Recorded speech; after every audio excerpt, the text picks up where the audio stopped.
Alright, today is August 29. I'm actually doing the reading for today. So, I'm going to be reading from page 242 from Hope for Today, Courage Change, and One Day at a Time. Alright, Hope for Today, August 29. Page 242. Here we go. My mother's behavior was my original reason for joining Al-Anon. She was the first and most important alcoholic in my life. A talented and creative woman, she was also troubled by the effects of growing up in her own alcoholic family, and by the death of my brother. As I grew older, her drinking became more obvious, as did the wall she erected between herself and the rest of the family. By the time I came to Al-Anon, my mother was living alone and isolated, although apparently not drinking. The effects of the family disease of alcoholism continued to invade our relationship. However, until I finally began to detach from her with love, I stopped trying to help her take care of herself, which also stopped the fights we had. I put the focus on myself, realizing that in my disease I didn't know where my mother ended and I began. Finding out who I was, apart from my mother, was my first Al-Anon challenge. In those early days, detaching with love from my mother meant setting limits on our face-to-face contact. For more than a year, our only communication was through notes sent by mail and gifts dropped off without seeing one another. This is what I needed for recovery at the time. Today, my mother and I have an honest and loving relationship based on mutual respect for each other's boundaries. When we speak, I keep the focus on myself and share my experience, strength, and hope, rather than telling her what to do. My recovery has become healthier and stronger, as has my relationship with my mother. This is the miracle of Al-Anon in my life. Thought for the day. Detachment helps me set limits and untangle myself from the other people in my life. Wow, I really needed that. There's a quote, choosing to set boundaries and create wellness for ourselves is our primary responsibility. That is a quote from Survival to Recovery, page 204. Wow. It really hits home for me, that thought for today. It says, detachment helps me set limits and untangle myself from the other people in my life. Need more of that, for sure. Okay, moving on to Courage to Change, page August 29, page 242. Since childhood, I have been nagged by those moments when I said or did something that brought pain to another person. These are ugly memories that I never believed would go away. With step 8, however, I discover a means to release myself from unrelenting guilt. This step says to make a list of all people I've harmed and to become willing to make amends to them all. Finally, I can put down in words all the memories and all the pain. When I see them written in front of me, they seem almost manageable, and I feel hopeful about freeing myself from their weight as I become willing to make amends. I need not take any further action at this point. All I am concerned with now is the harm I have caused others, the guilt I have brought on myself, and the desire to do what I can to clear it all away. Today's reminder.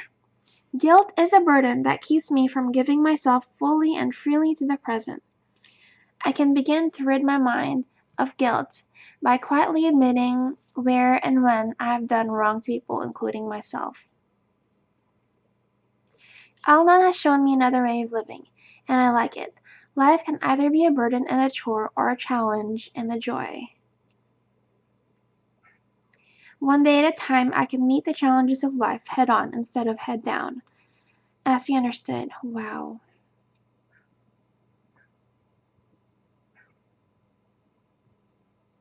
That is really good. Al-Anon has shown me another way of living. I like it. Life can either be a burden and a chore, or a challenge and a joy. That is great. That is amazing.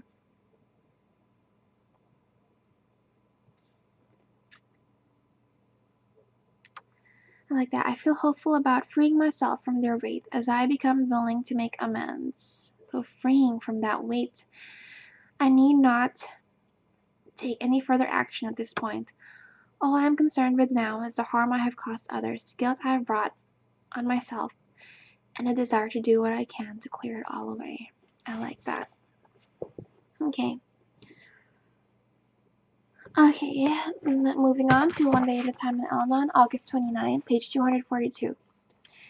How many of my frustrations and disappointments come from expecting too much?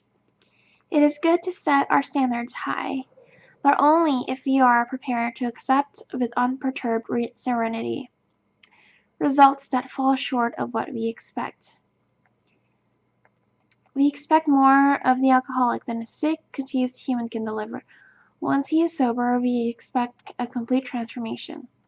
Above all, we make too great demands on ourselves. Today's reminder: let me learn to settle for less than I wish, where possible, and be willing to accept it and appreciate it. I will not expect too much of anyone, not even of myself. Contentment comes from accepting gratefully the good that comes to us, and not from raging at life because it is not better. This wholesome attitude is by no means resignation, but a realistic experience. I like that. It says, I will read it again. I will not expect too much of anyone, not even of myself. Contentment comes from accepting gratefully the good that comes to us, and not from raging at life because it is not better. This wholesome attitude is by no means resignation, but a realistic acceptance. Wow. I really needed this reading today. And then there's a quote that says, what you have may seem small. You desire so much more. See children thrusting their hands into a narrow-necked jar, striving to pull out the sweets. If they fill the hand, they cannot pull it out. And then they fall to tears. When they let go a few, they can draw out the rest. You too, let your desire go. Covet not too much. By Epictetus. Wow. This reading is exactly what I've been needing this week. Wow. It says, I like the first sentence, how many of my frustrations and disappointments come from expecting too much? It is good to set our standards high, but only if we are prepared to accept with unperturbed serenity results that fall short of what we expect. That is a blessing in itself to me. Oh my gosh. Thank you so much for listening to the readings and for listening to my own opinion that I kind of attached to it. But yeah, Al-Anon is an anonymous organization. We may form our own opinions, but there are no gossip within the meetings, so don't be afraid to go to a meeting and spill your beans out. And I know many people are not used to that kind of environment. You really have to get used to it. But, you know, one day at a time. Nobody's going to be gossiping about any of your opinions when you go to meetings. And, yeah, there's some real good skills to learn there. I mean, before I just had so much anxiety. Going to meetings really helped calm me down. And it really helped me to put things into perspective. I was depressed. And when I don't go to meetings, I get back to it. Even though I do have other wellness activities that I participate in throughout the week. But going to Al-Anon, sharing it with other people, and people are raw and real, wow, it doesn't really compare to much of anything. So, especially having 2 kids as well, it helps me have me time and balance it out. So thank you all for listening to this, and yeah, I hope you hit the subscribe button and listen to some more future entries.